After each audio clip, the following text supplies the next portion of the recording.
Right, UFC 302. It's been a long time, but finally it's back, and it's a really good looking card. I know I'm not talking about looks, but anyways, André Lima versus Mitch Raposo. I'm going with André Lima to win the fight via decision, despite there being a chance of a KO. Because with Mitch Raposo, he is very defensive. He doesn't take too many risks. He kind of will pressure you, but it depends how you fight. And André Lima himself can be quite defensive, and I've noticed that Raposo does better when he goes forward. But André Lima will also be quite defensive as well if you start walking him down. So I can see a fight where they counteract styles, and it's actually quite boring, even though it should be entertaining when you're looking at the names of both fighters. But I do think Lima will win. And the reason I think he's going to win, I think he's going to use the kicking game a lot. His low kicks are very effective. They will bruise up the legs of Mitch Raposo. Raposo is more of a boxer. I never see this guy throw any any kicks. And another thing that he will do as well is use the grappling. But he'll only use it when the striking becomes a threat on the opponent. And I doubt that Mitch Raposo is going to be able to take down André Lima with ease. And the reason I say that is because André Lima's got very good takedown defense, and he makes it hard for you to take him down because he's very offensive whilst defending takedowns, which you might say is a negative because if you're not pushing on the head, getting the underhook, you might struggle to get the takedown defense moment. But he does, but he also mixes in these small little elbows to the head.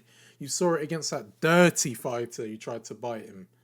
He was doing those front elbows in the pocket. And he can also do it against the cage, and it can make it really uncomfortable, and he can kind of cut you up. Tony Ferguson type of style. And I believe he will do that to Raposo, but the only thing I worry about is the first round, because Raposo starts off very well, so I can see him winning the first round. But then Lima will capitalise on Raposo getting a bit tired. And I think he will, because you look at that fight with Jake Hadley that he had, he lost the fight, but he looked better. He won the first round through striking, but he got a bit tired. And he's a flyweight, which looks kind of weird. So I believe André Lima can go out there and pretty much just kick his legs, slow him down, make him more static. They both like to throw a lot of feints, but I think Lima's reactions are all going to slow down Raposo. And by kicking him in the body as well, he's going to be gassed by the second. So I think he's just going to go into cruise control and win a third round.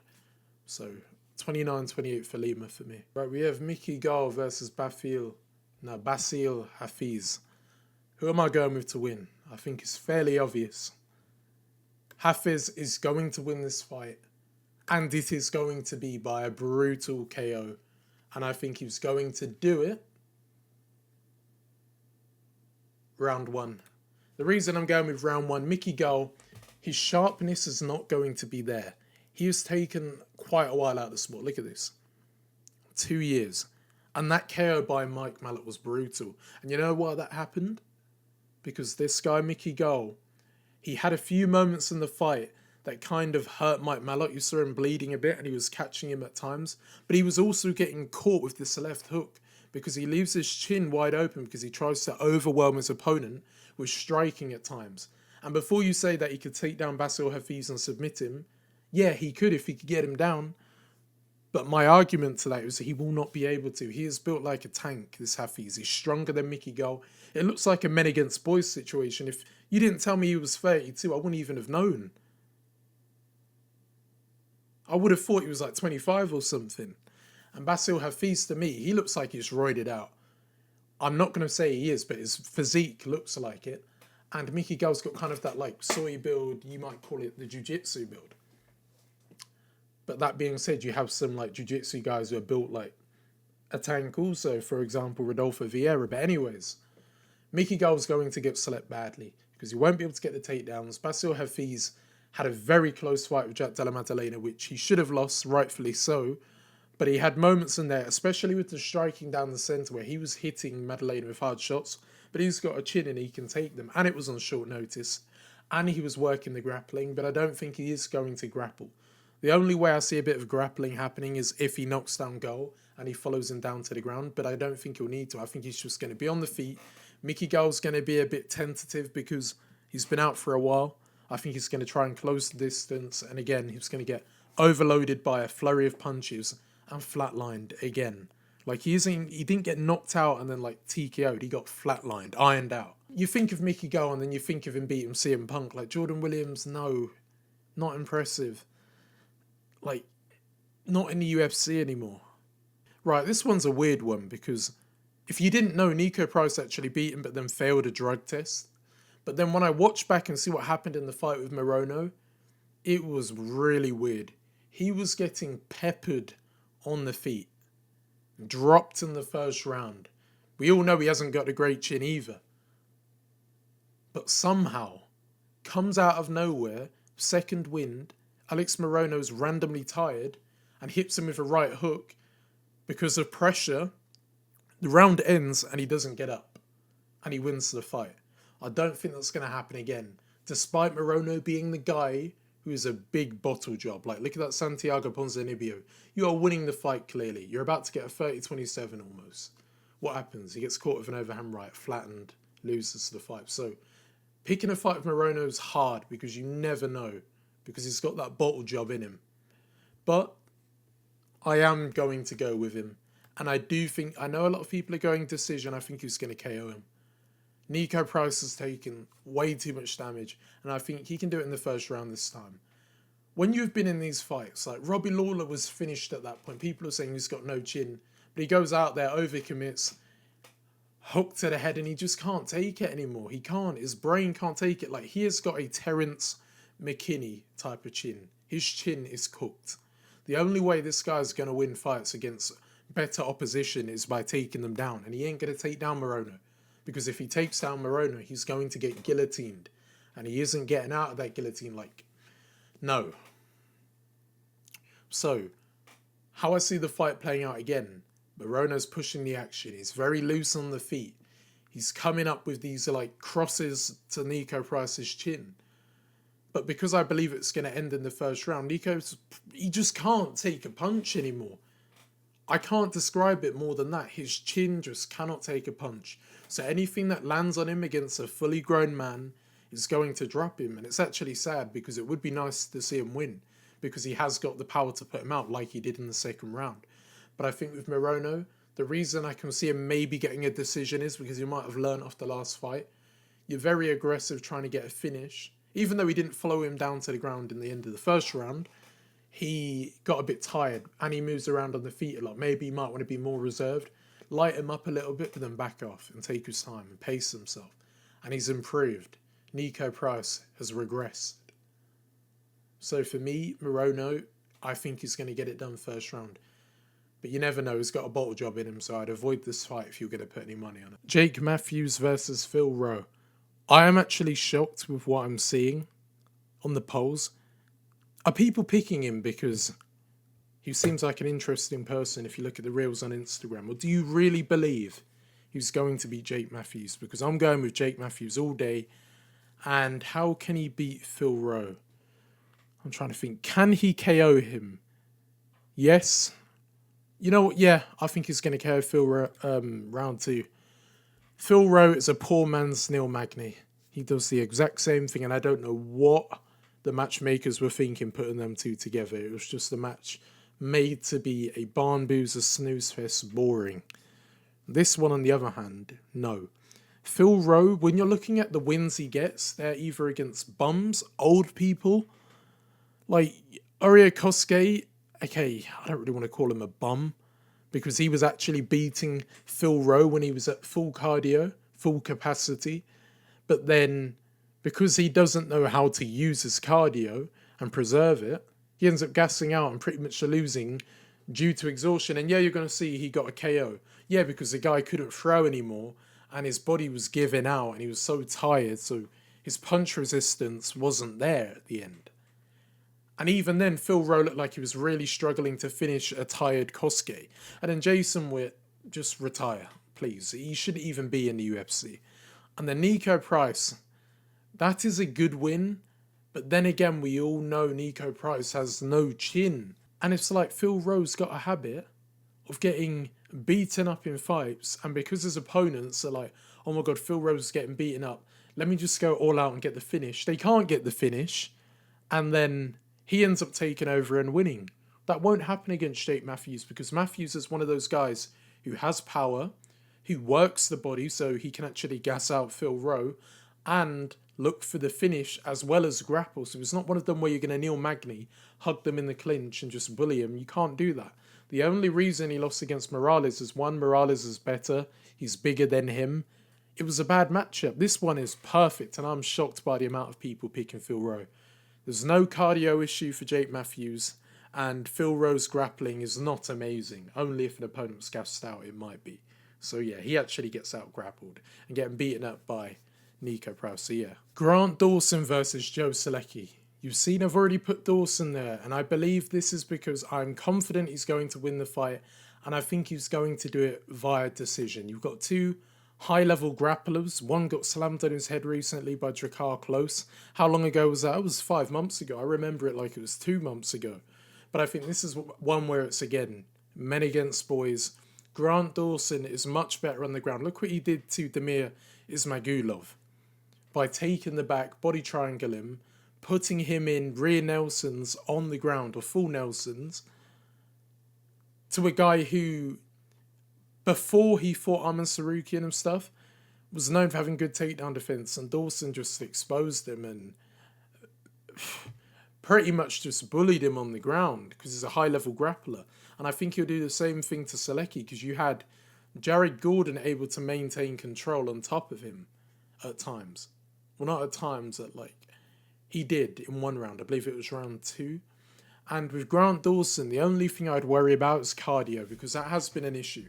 That Bobby Green knockout, that was impressive by Bobby Green with that straight. But this is in a fight where Joe Solecki is a great striker. But remember the scenario. You put two good grapplers in there, it becomes a kickboxing match or a striking or a boxing. Muay Thai. You never know. But I do think with these type of guys, because they go straight in for takedowns, it's going to be a wrestling match. I don't see a situation where, even though I just told you, the alternate can happen. I do think this is one where it's going to be like a chess battle, but I think Dawson will win it. But I don't think you should be extremely, extremely confident, because if you look at Joe Solecki, yes, he lost to Jared Gordon, and then you'll look at the loss here to Drakkar Klose and say that's bad. He was going for a submission and got slammed. Grant Dawson isn't a guy who's going to slam him. He's a guy who's going to look to advance into positions where he can hold him and win the round by holding and landing some punches to the side of the head. Not ground and pound punches, but punches from a back mounted body triangle, and just hold him there and just bully him. Men against boys, even though they're the same age. And believe it or not, Joe Solecki's a bit older. It just feels like that type of fight. And I do think that's going to happen, so I'm going with Grant Dawson, bullying him with grappling. Right, Roman Kopylov versus César Almeida. I'm confident in Kopylov. I know he lost the last one to Hernandez, but he's a guy who's going to overwhelm him with grappling, make him worry about the takedowns, and then now his chin is wide open to get caught, and then he can go back to the takedowns, and he was just overwhelming him. César Almeida he was a good kickboxer, but I'm starting to doubt him. He can be very slow to start off the fight, and I think Roman Kopylov, he's not a slow starter to me. So I do think, and I know you might disagree with what I'm saying here, but I do think he's going to get the KO, and it will be in round 2, because he doesn't really get first round KOs. But I do think he does start off quite fast, because he takes his time, he kind of reads what you're trying to do, and then he'll up the tempo. But he does start off in an effective way. He doesn't start off in a first round where he was getting bullied. And César Almeida is the opposite. He starts very slow and then can maybe throw away the first round. Roman Kopylov doesn't. He just takes his time. He doesn't go out there and be very over-aggressive. He's a very technical middleweight. I'm going to say this is probably a hot take, but he's one of the most technical middleweight strikers out there right now. Technical. I'm not saying he's one of the best, because there's a lot of fighters in the division who I think could maul him. For example, Ikram Aliskerov.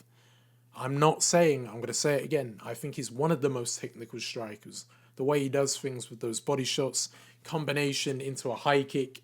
César Almeida, seasoned kickboxer, was getting quite old now, 36, came into the UFC quite late on the Contender. He looked to grapple, and you know what, I think César Almeida was going to actually try and grapple, even though he's a kickboxer, because Roman Kopylov is one of those kickboxers who will want you to grapple because when he hits you, it hurts. You hear the thud in his punches, and them kicks and those shots to the body are going to tire you out. And then eventually he's going to come up high to the head with a head kick and put you down. But I think he's going to outbox him and not use a head kick to finish. I think it's going to be a finish with punches, and I think he's going to get TKO'd. César Almeida. Too old. He was all right back in the day. He looks very mid for a kickboxer, and yeah, Kopylov for me. Right, Randy Brown versus Elizeu Zaleski. I'm going to say it again, and I'm going to say it right now. Elizeu Zaleski is one of the most underrated welterweights out there, and I'm going with him to win the fight, and he ain't going to win the fight via decision, is he? He's going to win it by KO, and I think he's going to KO him in the third round. One thing I've noticed from Randy Brown, recency bias will make you very confident that he'll win this fight, but I'm not falling for that. And I know the rule about 37 plus. I said I will stick to it and I will not go against it, but there are exceptions, and that doesn't mean I'll go with it most of the time, but this is one here. This guy knocked out Sean Strickland, a welterweight one, fair enough. Chin isn't as good at that weight class. And who else was it as well? Benoit Saint-Denis, another good win to have in your record. Abubakar Nurmagomedov, a good win, but again, overrated because he's got the Nurmagomedov in the name. But Rinat, I can't pronounce the name, Fakhretinov, that is a good draw to get. Like, he didn't lose. He doesn't just... He's a hard guy to beat. He really is. He was not one guy who you can just school, but then you look at this, Muslim Salikov schooled him. And that was probably because he has a very technical ability, a bit like Strickland. He was being technical with Zaleski, using the jab, beating him in that fight. But then he comes out of nowhere with the spinning wheel kick. And Randy Brown's one of those fighters where he can start off quite well. I expect him to win the first round. And I expect him to kind of be winning the second round, but then drop off a little bit. Because one thing I noticed, so look back at that Wellington Turman fight. He arguably should have lost that because of rounds 1 and 3. And he looks to clinch a lot. And clinching against a smaller guy can work. But when a guy is this short, and he's one of those guys who likes to swing overhands and everything he does is with explosion, it is just written all over it to get knocked out. And I think that's what Randy Brown's going to do. I think he's going to have some good success, jabbing him, doing very well with the range, maybe mixing up a few leg kicks to the lower part of the calf. But then we're going to see Randy Brown do what he does in fights, where he isn't just a striker. He can do jiu-jitsu, but I don't think he will shoot for takedowns. They are more clinching, and if he can bring you down by the cage, then look for a submission. But I think he's going to start trying to tie up with him in like a tie clinch or try and bring his head down. But whilst he's doing that, I can see Zaleski, because I don't think his cardio is bad. I actually think it's quite good to put on that beating that he did on Benoit Saint-Denis for 3 rounds. Almost killed the guy. Catching him with an overhand right whilst they're in the pocket, putting him out cold and getting a win. And I know it's weird because this guy, you could argue Elizeu Zaleski overachieves, but I think he's just underrated. Because, yes, he can pull a moment of madness, but he isn't bad either. We can't sit here and act like he's bad. He can do a lot of things that fighters will struggle with, especially with the power, how fast he can throw at times. It's hard to see the things coming. And Randy Brown being that good guy who's good on the outside and just trying to keep it safe, he likes to close the distance. And him being taller than him might make him even more confident in the clinch. But I think it'll be a disadvantage fight in there because of that overhand and how reckless this guy will be in the pocket. He wants to be in the pocket more than Randy Brown. So engaging in the clinch was going to open them opportunities. So Zaleski round 3 KO. Right, I've had a long, hard think about this because something in my brain is telling me that Romanov is going to win this fight because he is an extremely strong grappler, but the one problem he has is cardio. And one thing that he can do is, if he struggles to get a takedown, which doesn't always happen, but when it does, his boxing he has to resort to. And I believe, you're going to laugh at me, his boxing's better than Almeida. We never see it. And when we have seen it, it's been clipped a few times on the chin and immediately shoots him for a double leg. But the reason I'm going to just go with Almeida, even though I believe wrestling-wise, Romanov is better, like the way he holds people down. Whereas you've got Jailton Almeida where sometimes he needs to throw his opponent all over the place before getting the finish. And I think Almeida's going to win, and I think he's going to submit him. But it's kind of hard because he might KO him through ground punches, but I think Romanov...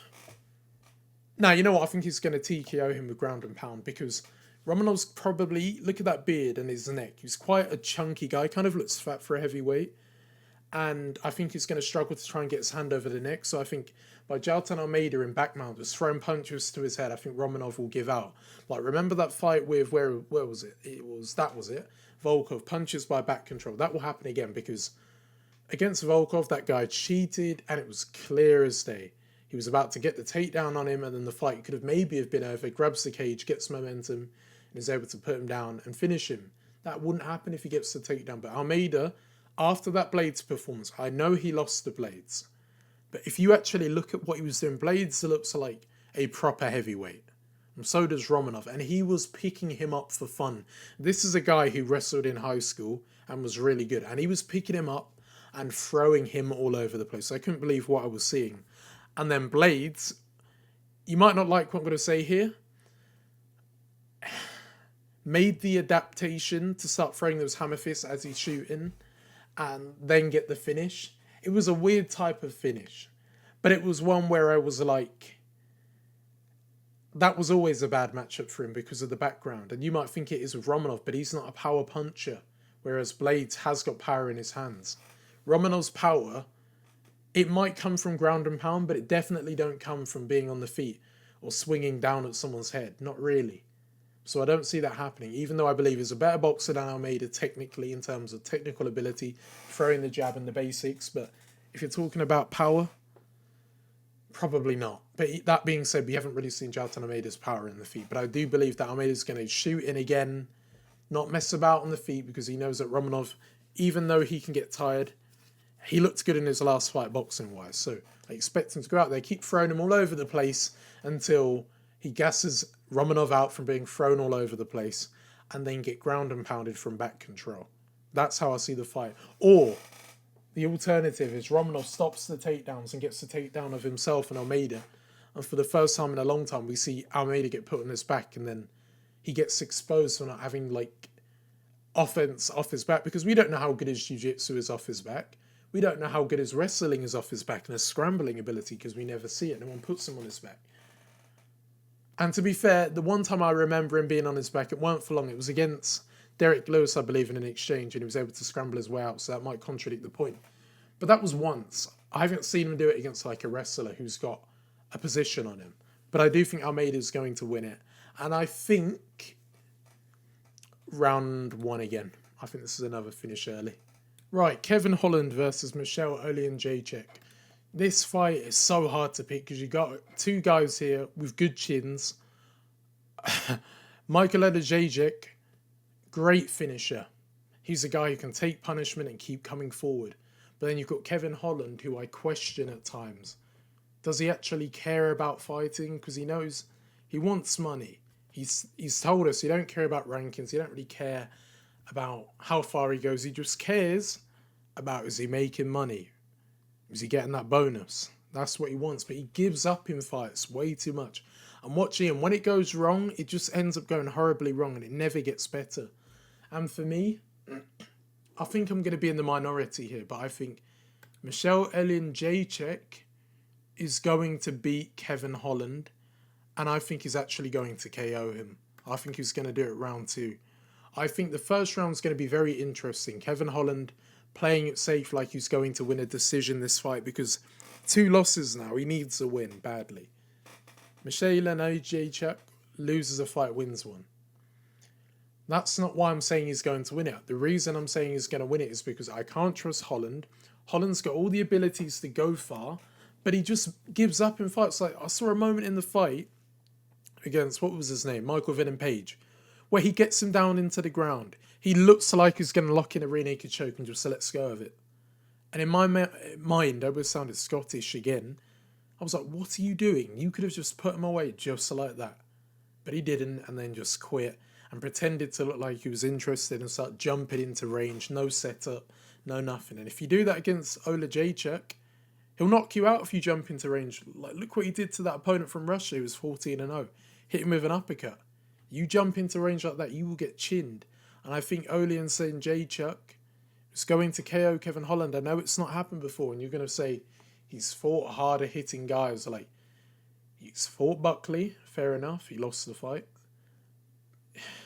Ponzinibbio, like, he's fighting these guys at welterweight, but this is one guy who's actually going to look huge compared to him. He's had that little spell at welterweight. He didn't enjoy going to middleweight and fighting all of these grapplers. He really didn't like it. And now he gets to come up against a middleweight striker, which the last time he did that, I believe he won when he beat Joaquin Buckley. But I think this is a fight where Jacek's got a better chin than Buckley. He can be open to get hit with a cross, and we know Kevin Holland's got a good cross at him. But again, his setups aren't that good. I think he's going to get overwhelmed, put in the corner.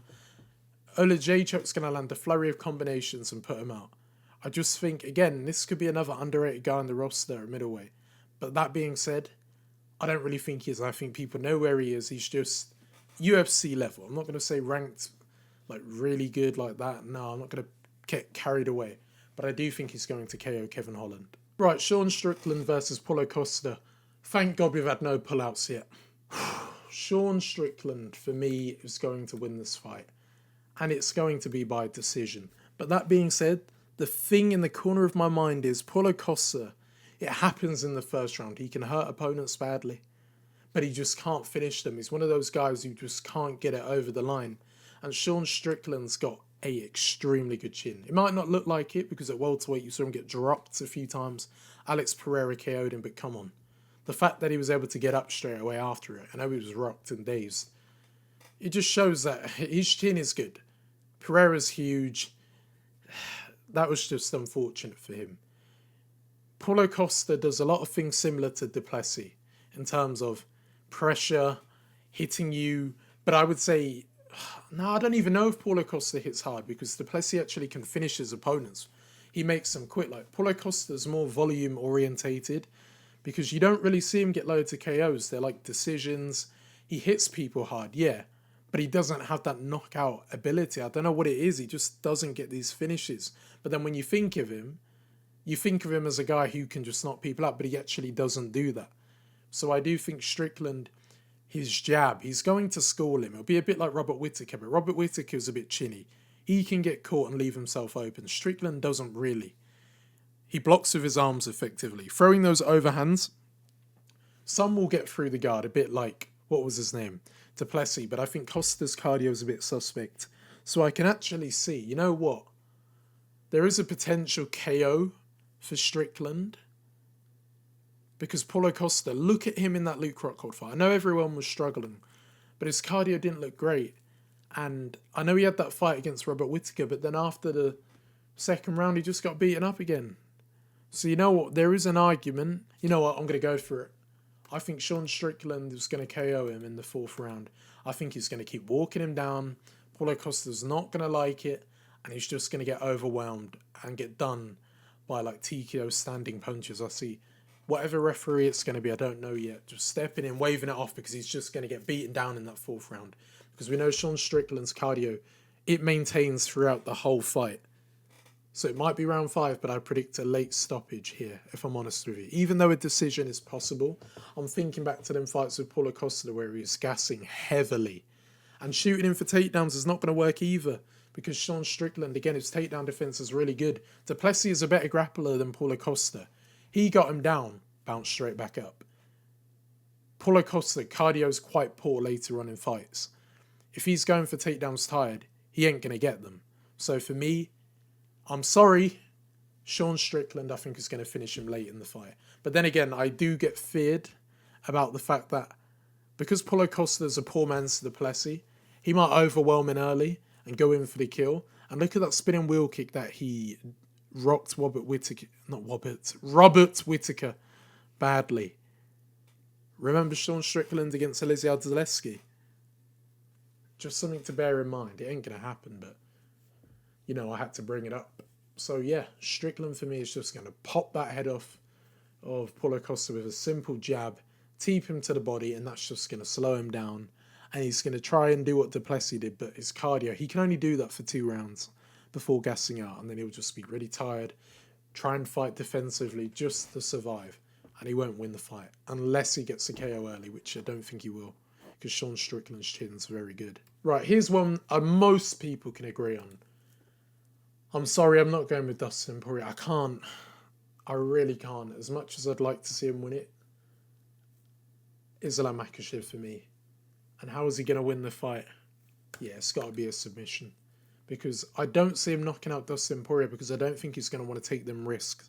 Because against Volkanovski, he knew he was much bigger. And he is bigger than Poirier. But one thing against Volkanovski is you might struggle to get him down. So for him, a decision was more likely because he's going to have to stand up and strike. But with Poirier, he's shown that he can be taken down quite easily. And you've seen small things that he has done by like jumping for guillotines. I know it's a bit of a meme and stuff, but I think he ain't actually going to go for that in this fight. Well, maybe he might, but I think the way how Makhachev sometimes will go for takedowns is he will body lock. Look what he did to Thiago Moises. Body lock, lift you up in the air, slam you down.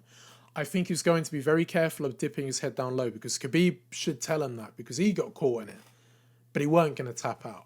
But I think if I had to pick someone to tap out of Makhachev and Khabib, it's going to have to be Makhachev because obviously we haven't seen him under that type of pressure of a submission. Actually, yes, we have. I'm wrong. Against Charles Oliveira, you know, when he started going for that triangle and you saw Makhachev posture up, he knows what to do in those situations. Never mind what I just said.